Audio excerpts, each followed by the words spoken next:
Shalom, selamat pagi. Senang kembali bisa bertemu dengan Anda di layar kaca Anda dalam program Sharing and Inspiring. Doa saya ketika saya sharing firman Tuhan, saudara terinspirasi oleh firman Tuhan karena saya percaya di mana firman Tuhan diberitakan, di situ nyata kuasa Roh Kudus bekerja.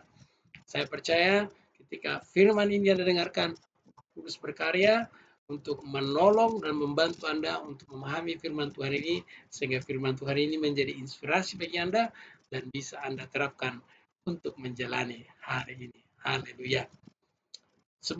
Sebelumnya kita sudah membahas Amsal 1 ayat 20 sampai 33, itu adalah bagian yang pertama seperti yang saya sebutkan.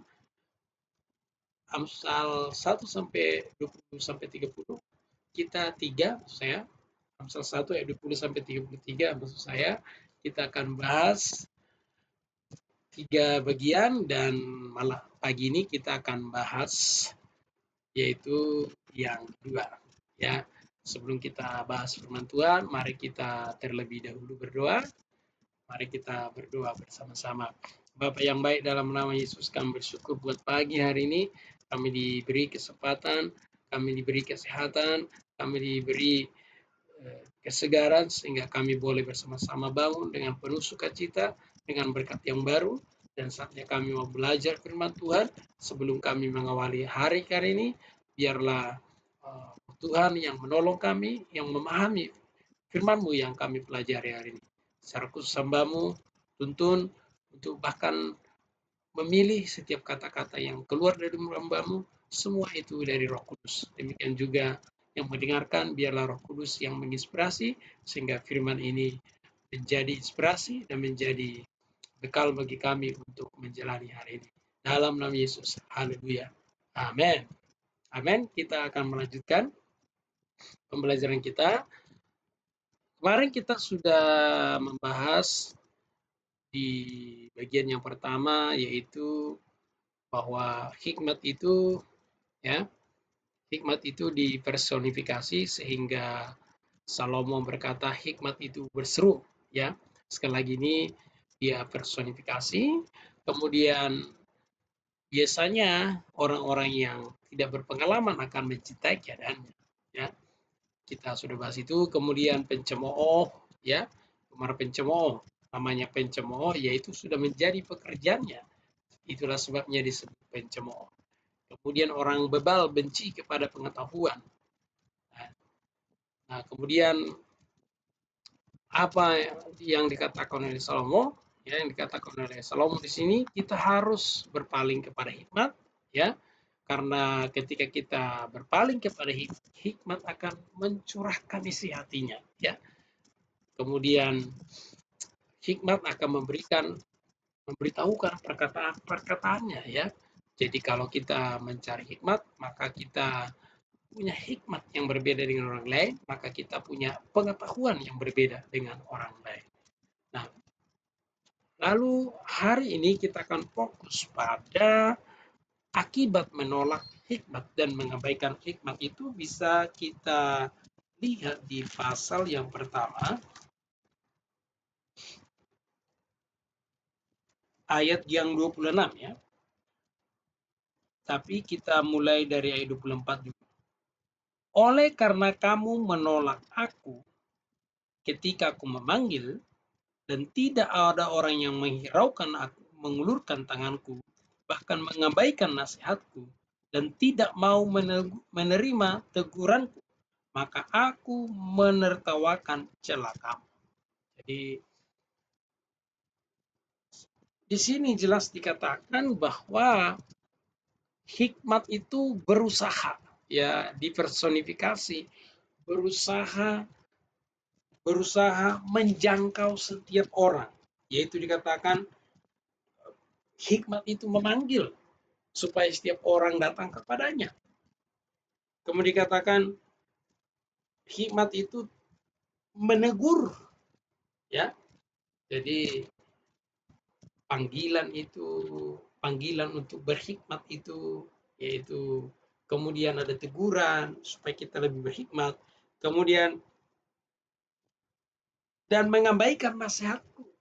Ya, kita mengabaikan nasihat-nasihat. Ya, kalau kita mau mendengarkan nasihat, maka kita akan semakin berhikmat. Ya, kemudian di sini katakan tidak mau menerima yang teguran. Ya,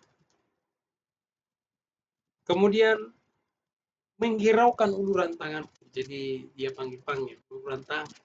Dengan kata lain, hikmat itu berusaha menjangkau setiap orang. Tapi ada orang yang nggak mau mendengarkan panggilan hikmat itu, nggak mau menghirukan uluran tangan hikmat itu, ya, bahkan mengabaikan nasihat itu. Dan yang terakhir itu tidak menerima teguran. Sebenarnya saudara-saudara, kalau kita berbicara hikmat, karena di sini hikmat itu kan dipersonifikasi.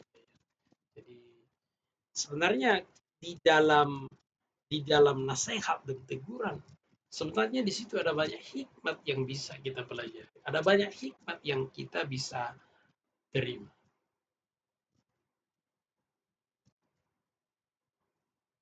Nah, jadi pertanyaannya sekarang begini. Bagaimana kalau misalnya kita tidak mengindahkan panggilan hikmat itu atau bulan tangan hikmat itu, atau kita tidak mau dinasihati termasuk ditegur.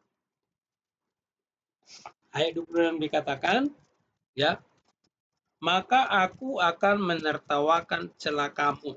Aku akan berolok-olok apabila kedahsyatan datang ke atas kamu. Ya, jadi yang pertama itu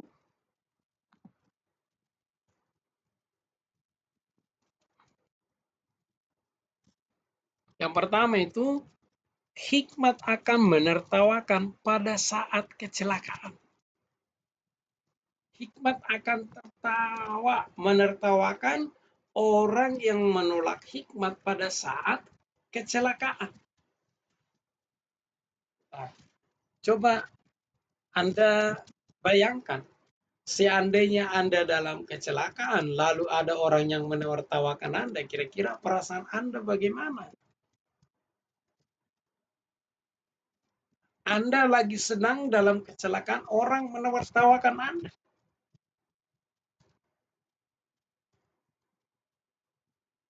Sebenarnya ketika ada orang yang kecelakaan karena mengabaikan teguran-teguran, mengabaikan nasihat-nasihat, pada saat itu sebenarnya hikmat sedang tertawa dia. Kalau boleh saya personifikasi lagi, ya ini tambahan saya aja ini ya. Saya bisa bayangkan dia tertawa, dia mungkin seandainya dia bisa ngomong bilang begini, rasain kan kemarin sudah saya ngomong, ya. Hikmat akan tertawa, mungkin dia akan terpingkal-pingkal. Karena apa? Karena hikmat itu sudah berseru-seru, hikmat itu sudah mengulurkan tangan, hikmat itu sudah menasehati, hikmat itu sudah memberikan teguran, tetapi ada orang yang mengabaikan. Dan orang yang mengabaikan itu, ketika mereka mengalami kecelakaan, dia akan tertawa terpingkal-pingkal.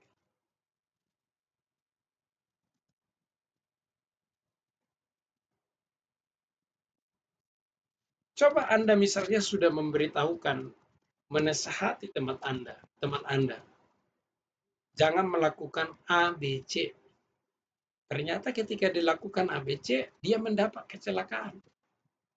Pasti Anda bilang, kan saya sudah ngomong. Ya mungkin Anda akan menertawakan. Apalagi sampai orang itu berkata, itu yang kamu bilang itu nggak masuk akal. Nasihatmu itu nggak benar. Nah, saya yakin kalau itu terjadi mungkin Anda akan tertawa. Nah, benar sekali di sini, Amsal, hikmat itu tidak hanya nanti menertawakan, tetapi akan mengolok-olok saat kemalangan. Dengan kata lain, orang-orang yang mengabaikan hikmat atau menolak hikmat, mereka akan mengalami kemalangan dalam hidupnya. Ketika orang tersebut mengalami kemalangan dalam hidupnya, itu hikmat dia akan olok-olok. Nah, coba Anda bayangkan, Kalau Anda lagi dalam kemalangan, mungkin Anda kecelakaan, lalu ada orang yang mengolok-olok, pasti Anda akan kesal. Ketika ada orang yang tidak mau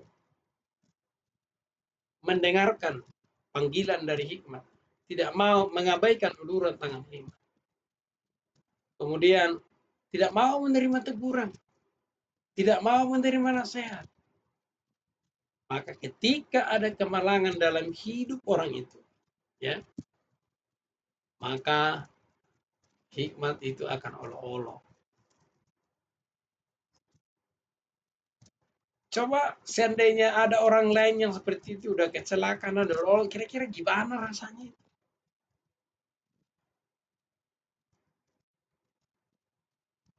Itu sebabnya kita perlu mendengarkan nasihat dari hikmat, teguran dari hikmat. Ya, kita lanjutkan lagi pada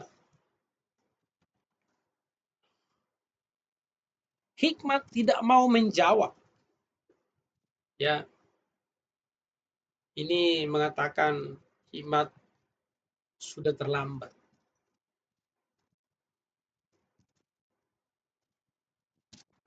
Kenapa tidak mau menjawab? Begini, saya share sedikit pengalaman saya. Ini kejadiannya di Mall Metropolis Tangerang. Saat itu saya masih kuliah dan saya saat itu makan siang di situ karena saat itu ada berkat tambahan. Jadi saya makan siang sebelum berangkat ke pelayanan. Kemudian begitu saya turun di lantai 1, saya berani berkata itu Roh Kudus karena kejadian. Saat itu saya dengar suara begini, tolong hitung uangmu dan masukkan ke kantong. Masukkan ke dompet. Itu saat itu suara itu begitu. Dalam hati saya, Roh Kudus, ngapain hitung uang di mall, lalu masukin ke dompet. Suara itu 2 kali loh.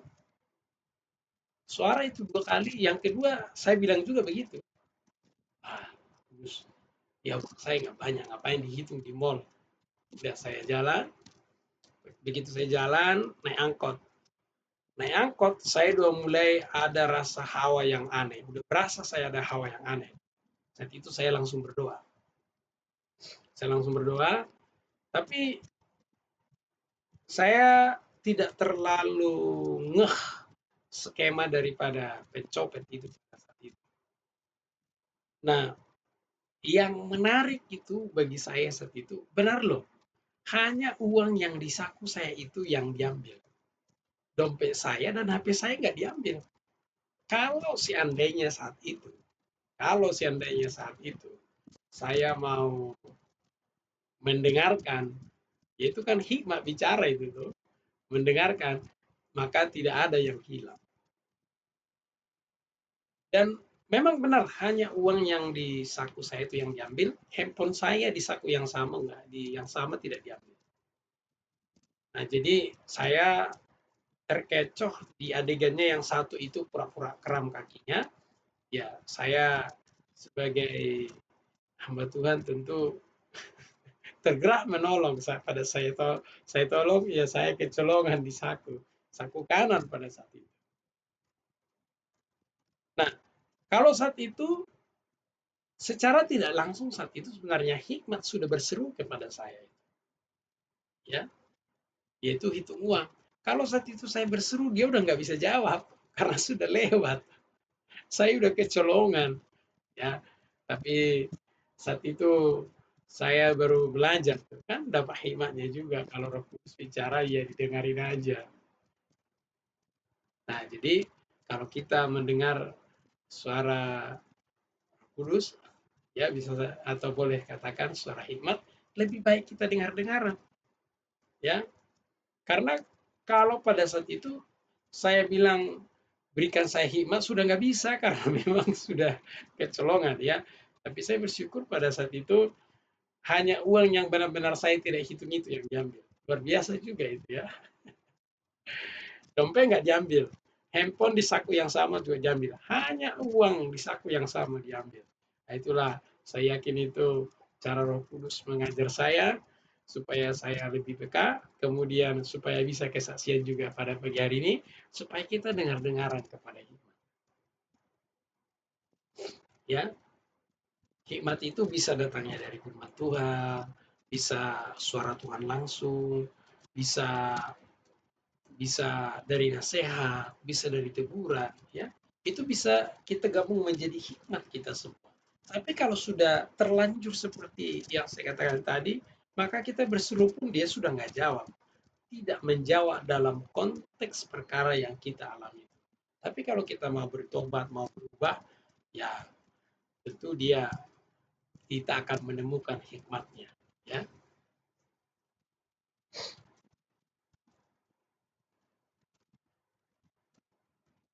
Hikmat tidak lagi mau ditemui karena benci pengetahuan dan tidak takut Tuhan.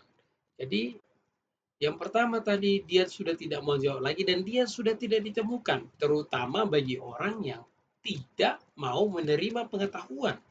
Dengan kata lain, orang yang mau menerima pengetahuan, hikmatnya pasti akan bertambah.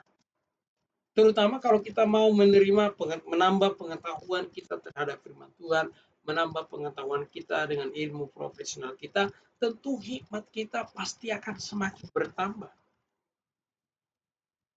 Kalau menolak pengetahuan, maka sama saja menolak pengetahuan. Menolak hikmat maksud saya. Kalau sudah menolak hikmat, ya sudah, maka kita menjadi orang yang tidak berhikmat.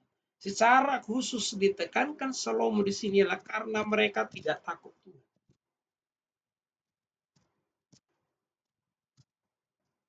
Tidak takut Tuhan. Kenapa? Mereka tidak mau tahu firman Tuhan, tidak mau tahu dengan nasihat-nasihat, tidak mau tahu dengan teguran-teguran. Terutama saudara-saudara kita memperhatikan nasihat firman Tuhan, teguran firman Tuhan, karena itu akan menjadi sumber pengetahuan kita, karena itu menjadi sumber hikmat kita. Semakin banyak kita mengetahui firman Tuhan, maka semakin banyak sumber hikmat kita. Terutama kita takut Tuhan. Masih ingat saya katakan, kalau kita takut Tuhan, maka kita otomatis menjadi pelaku. Kalau kita menjadi orang yang takut akan Tuhan, maka pertimbangan kita sebelum kita mengambil keputusan, maka kita akan meng-cross check dengan firman Tuhan. Hikmat kita itu akan berdasarkan firman Tuhan. Ya tentu tidak selalu harus bilang menurut hikmat Tuhan, tidak harus selalu seperti itu.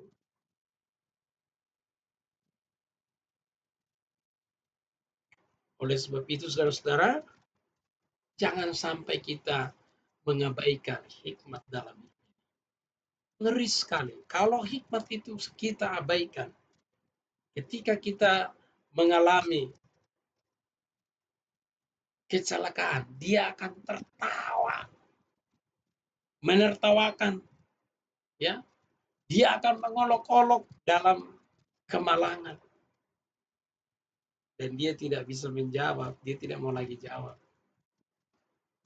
Ya, terutama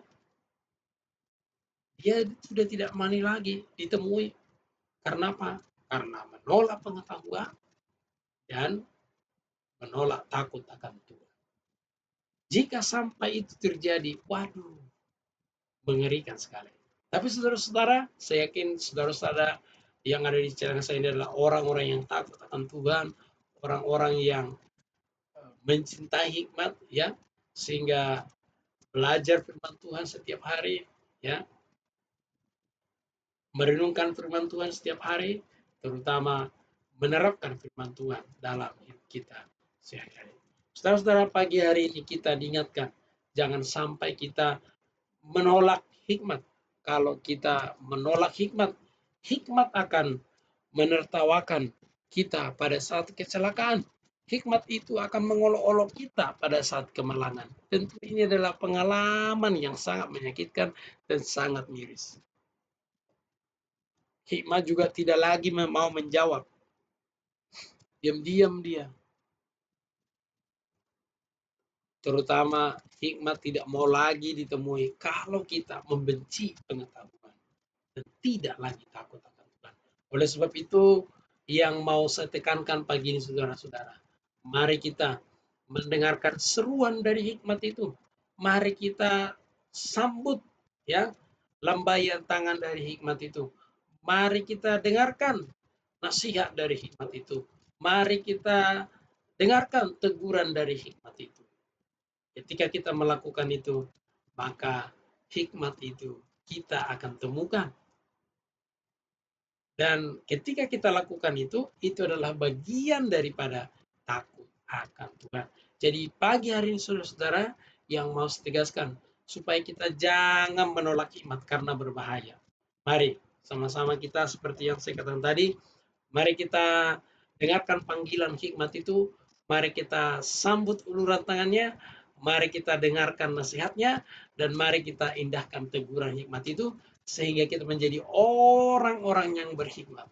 Terutama kita semua adalah orang-orang yang takut akan Tuhan.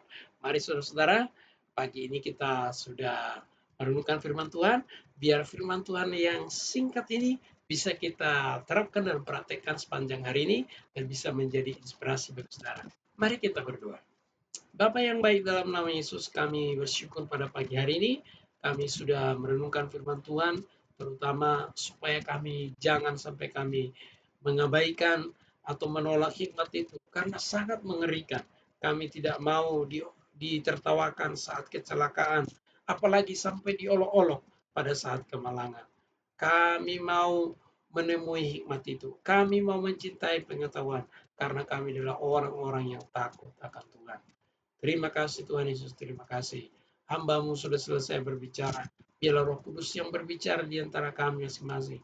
Sehingga kapan saja video ini didengarkan, firman Tuhan didengarkan, Roh Kudus berkarya mencelikan mata rohani. Orang yang mendengarkan, mereka diberkati. Terima kasih Tuhan Yesus. Hari ini kami menyerahkan seluruh tasawuf kami kepada Tuhan. Tuhanlah yang menolong dan membimbing kami. Terpujilah Tuhan di segala Tuhan. Oleh sebab itu kami akan memulai hari ini dengan menerima berkat dan kasih sayang daripada Bapa, pertolongan daripada Yesus Kristus, serta persekutuan Roh Kudus menyertai kami mulai hari ini sampai selama-lamanya. Dalam nama Yesus. Haleluya. Amin. Amin. Shalom, selamat pagi. Saudara, sekali lagi saya merekomendasikan, bila Anda terinspirasi dengan renungan pagi ini, saran saya silahkan share kepada banyak orang, supaya semakin banyak orang yang terinspirasi. Anda juga bisa menjadi bagian daripada misi daripada channel itu, menjadi berkat bagi banyak orang. Ya, kalau channel ini sudah berkat jadi bagi Anda, mari Anda menjadi berkat bagi orang lain lewat channel ini juga. Sekali lagi, silakan di-subscribe supaya tidak ketinggalan pengajaran-pengajaran firman Tuhan yang sampaikan melalui channel ini. Shalom, selamat pagi, selamat beraktivitas.